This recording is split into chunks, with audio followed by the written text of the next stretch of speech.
परभणीच्या वसंतराव नाईक मराठवाडा कृषी विद्यापीठामध्ये पश्चिम विभागीय कृषी मेळावा सुरू झालाय। पुढील 3 दिवस हा कृषी मेळावा चालणार आहे। मेळाव्याचं मुख्य आकर्षण म्हणून एकूण 23 देशातील विविध जातीचे आंबे प्रदर्शनामध्ये बघायला मिळालेत। मेळाव्यामध्ये 300 ते 2 लाख रुपये प्रति किलो दराचे आंबे प्रदर्शनात दिसून आले आहेत। हीरवन 400 रुपये किलो, नाम डाक माय 500 रुपये किलो,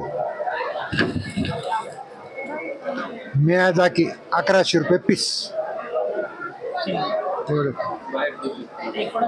ही काटीमोन म्हणून बारमाही आंबा आहे। काटीमोन बस पहिल्या मार्च मध्ये सर्व व्हरायटी येणार, भरपूर रेट मिळणार, त्याच्यामुळे शंकाच नाही। लोकशाही मराठी ऐका, पहा, जागरूक रहा।